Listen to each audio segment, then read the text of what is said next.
নমস্কার বন্ধুরা, আমি তুহিন। তুহিন রিভিউলজি চ্যানেলে আপনাদের প্রত্যেককে স্বাগত জানাই। এখন কথা বলবো সারফিরা ট্রেলার নিয়ে, যেটা অক্ষয় কুমার মুখ্য ভূমিকায় অভিনয় করছে। তার আগে আমি ছোট্ট করে একটা কথা বলতে চাই। আমার ইনস্টাগ্রামের লিঙ্ক আপনারা নিচে ডেসক্রিপশন বক্সে পেয়ে যাবেন, এবং তার সাথে সাথে স্ক্রিনে দেখতে পাচ্ছেন। ওখানটায় কিন্তু চাইলে আমাকে ফলোও করতে পারেন। আমি কিন্তু ওখানটায় ছোটো ছোটো সিনেমার আপডেট দিয়ে থাকি। তা এবার যদি ট্রেলারে যদি মুভ করি, তা এই সিনেমাটা মূলত সুরিয়ার যে সিনেমাটা ছিল সুরারাই পট্টু, সেটারই কিন্তু অফিসিয়াল রিমেক। তা তার আগে আমি কিছু কথা বলতে চাই। দেখুন, অক্ষয় কুমারের না, সত্যি কথা বলতে গেলে মানে কোনো কিছুতেই শিক্ষা হবে না। সে বরাবর একটাই কথা আওড়ে গেছে প্রত্যেকটা মানে যখনই ও ইন্টারভিউ দিতে গেছে, অক্ষয় কুমার একটাই কথা আওড়ে গেছে, I M A producer actor. এবার সেই জায়গায় দাঁড়িয়ে ও যখন প্রডিউসার অ্যাক্টর, সে তখন ডিরেক্টর অ্যাক্টর হতে পারছে না। এবার যখন ডিরেক্টর অ্যাক্টর হতে পারছে না অক্ষয় কুমার, তখন কি হয়ে যাচ্ছে যে সিনেমাটা প্রডিউসার হয়তো তাকে নিয়ে নিয়েছে, কিন্তু সে যেহেতু ডিরেক্টরের কথা শুনছে না, তাহলে সেই জায়গায় দাঁড়িয়ে ডিরেক্টরের মতন কিন্তু সেই যে জায়গায় আমরা অক্ষয় কুমারকে দেখতে পাচ্ছি না। কি দেখছি? অক্ষয় কুমার প্লেয়িং অক্ষয় কুমার, মানে নিজেকেই নিজে প্লে করছে। সেলফির ক্ষেত্রে ঠিক আছে, মানা যায় ওটা একটা সুপারস্টারের সিনেমা, ঠিক আছে, আমি মানলাম যে ও একজন বড় সুপারস্টার, অক্ষয় কুমার হিমসেলফ নিজেকে প্লে করেছে, আমি এটা মেনে নিলাম। কিন্তু বাদ বাকি যেসব সিনেমাগুলো যদি দেখি, পৃথ্বীরাজ অতীব জঘন্য একটা সিনেমা ছিল। এবার ওখানটায় যে মুস্টাচটা ছিল, মানে গোফটা ছিল, সেটাও পুরোপুরিভাবে নকল। বা যদি মিশন রানীগঞ্জ যদি দেখে নিই, যে বড় বড় দাড়িগুলো রাখা হয়েছিল, সেই বড় বড় দাড়িগুলো ওটাও পুরোপুরি নকল।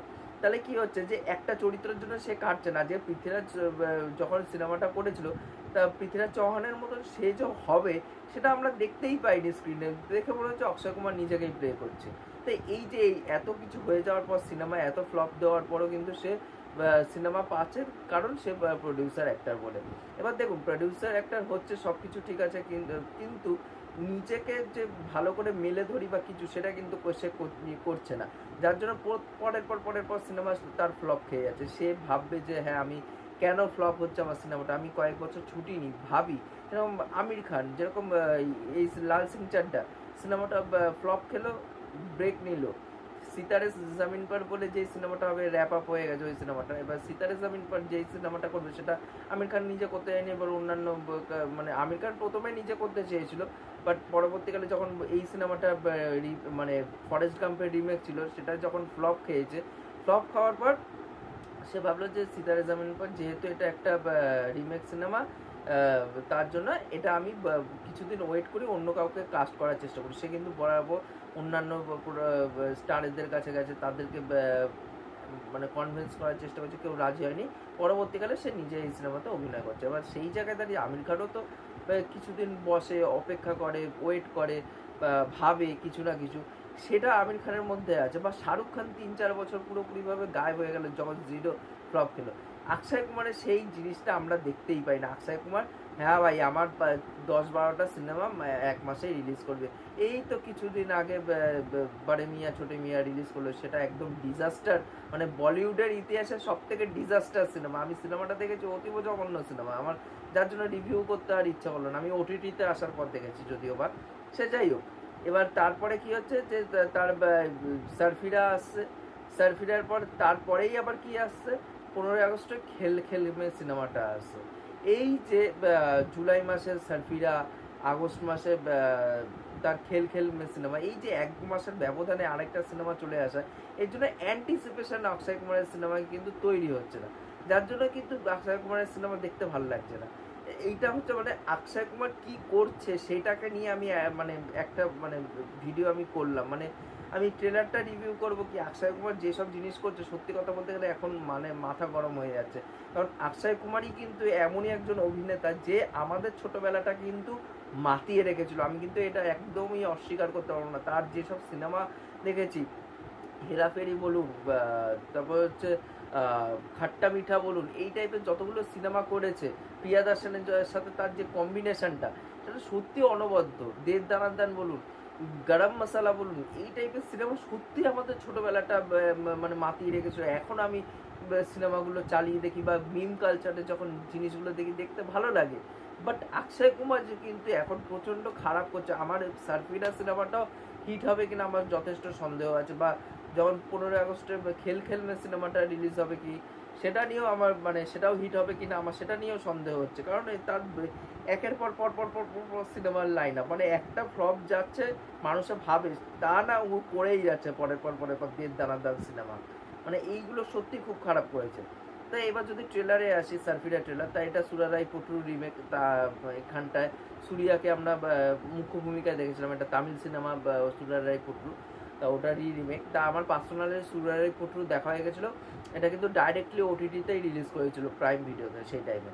এবার যখন রিলিজ করেছিল এই সিনেমাটা তখন কোভিডের টাইম ছিল, আর তার থেকেও বড় কথা হচ্ছে আমি কিন্তু এই সিনেমাটা ট্রেলারটা খুব সুন্দর লেগেছিলো বলে আমি কিন্তু সিনেমাটা প্রথমে আমি মানে ইংলিশ সাবটাইটেল পড়ে অরিজিনাল ল্যাঙ্গুয়েজে আমি সিনেমাটা দেখেছিলাম, আমার খুব ভালো লেগেছিলো। তখন আমার চ্যানেল তৈরিও হয়নি, তারপর পরবর্তীকালে আমি এই সিনেমাটা হিন্দি ডাবডে উড়ান বলে নাম হয়েছে, প্রাইমেই আছে, তা তখন আমি হিন্দি ডাবটাও আবার ওয়াচ করেছি, সেটাও আমার ভালো লেগেছে।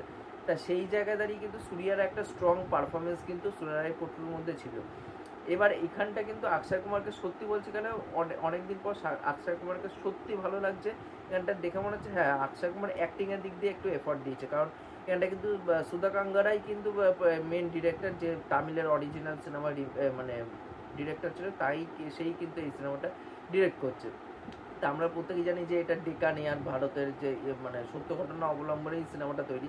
তা ডেকানেয়ার যে ভারতবর্ষ বা বাসীদেরকে মানে ভারতবাসীদের মানে মানে খুব স্বল্প পরিমাণে এয়ার সার্ভিস দিতে চেয়েছিল, সেটার স্ট্রাগল নিয়েই পুরো এই সিনেমাটা তৈরি হবে। তো সারফিরা সেই জায়গায় দাঁড়িয়ে কিন্তু অক্ষয় কুমারকে সত্যি খুব দুর্দান্ত লাগছে, প্রত্যেকটা ভিজুয়াল কিন্তু খুব সুন্দর লাগছে, দেখে মনে হচ্ছে হ্যাঁ এখানটা কিন্তু পয়সা কিন্তু খরচা করা হয়েছে, এটা কিন্তু ভালো লাগছে। আর আপান্না বালামুল্লি আমার পছন্দের অভিনেত্রী খুব, তা আপান্না বালামুল্লির জায়গায় অভিনয় করছে রাধিকা মাদান। তা রাধিকা মাদানের যেইটুকুনি জায়গায় অক্ষয় কুমার এবং রাধিকা মাদানের যেই সিকোয়েন্সগুলো দেখতে পাচ্ছি, দেখে মনে হচ্ছে না যে বড় ছোটোর একটা এতটা এজ গ্যাপ, সেটা কিন্তু মনে হচ্ছে না, সেটা কিন্তু দেখতে ট্রেলারের মধ্যে খুব সুন্দর লাগছে। আর সারফিরার যে গানটা প্রথমে যখন একটা ছোট্ট একটা গ্লিমস এসেছিলো, তা ওই যে সারফিরা হুমে ওই গানটার যখন ওই বাইকের উপর শুয়ে পড়ে ওই গানটা হবে, তো ওই যে গানটা কিন্তু আমার এখানটাও ভালো লেগেছে, এখানটা বিজিএম হিসাবে ইউজ করেছে, সেই জায়গাগুলো খুব ভালো লেগেছে এবং পার্সোনালি আমার ওই গানটা খুবই সুন্দর লেগেছে। আর এখানটা কিন্তু পরেশ রাওয়ালই কিন্তু ভিলেন হতে চলেছে, এবং পরেশ রাওয়াল সেই জায়গায় দাঁড়িয়ে কিন্তু যখন ওই ডায়লগটা দিচ্ছে যে আমার বাড়িতে যখন কোনো মানে চাকর আমার বাথরুম পরিষ্কার করে তাদের পাশে বসে আমি কখনোই যেতে পারবো না, সেটা অক্ষয় কুমারকে ডায়লগটা দিচ্ছে, এবং সেটার সাথে যেরকম ওই সিনটার কানেকশন করে দেখানো হয়েছে সেটা ভালো লেগেছে। তাই এখানে ডায়লগগুলো ভালো, এবং তার থেকেও বড় কথা পরেশ রাওয়াল এখানটা আলাদা করে সত্যি বলতে গেলে খাটার আর কিচ্ছু নেই, তার একটাই কারণ পরেশ রাওয়াল মানে নিজেই এবার প্লে করবে, তার একটাই কারণ সে অরিজিনালটাতে অভিনয় দিয়েছিল, এবং অরিজিনালটা সত্যি খুব দুর্দান্ত একটি সিনেমা, আমার অরিজিনালটা তো খুবই দুর্দান্ত লেগেছিলো সেই টাইমে।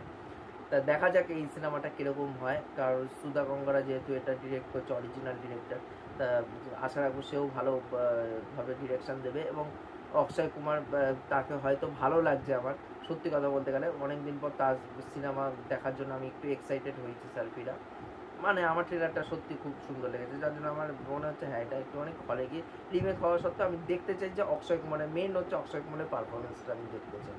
তা আমি চাইবো যে অক্ষয় কুমার এই সিনেমাটা হিট হবে কিনা আমার অনেকটাই সন্দেহ আছে, তবুও চাইবো যে এই সিনেমাটা বক্স অফিসে একটা সফলতার মুখ দেখুক এবং দর্শকের মন জিতুক। এবার দেখার এই সিনেমাটা আদৌ চলবে কিনা, কারণ অরিজিনালটাও অনেকেরই দেখা হয়ে গেছে, কারণ হিন্দি ডাবটাও অ্যাভেলেবেল আছে, যদি এটা মানে তামিল ভাষাতেই যদি থাকতো তবুও আলাদা ব্যাপার ছিল, বাট এটা কিন্তু হিন্দি ডাবটা অ্যাভেলেবেল হয়ে গেছে, আমার দুটো ভাষাই দেখা আছে, তামিল এবং হিন্দি। আমার খুবই ভালো লেগেছিলো এই সিনেমাটা, দেখার এবার বাধ্য হয়ে কি আর। এই ছিল আমার ওভারঅল বক্তব্য। ভিডিওটি ভালো লাগলে অবশ্যই লাইক শেয়ার সাবস্ক্রাইব করে দিয়ে যাবেন, তাহলে মোটিভেশন পাবো নতুন নতুন ভিডিও বানানোর জন্য। এখনকার মতন টাটা বাই।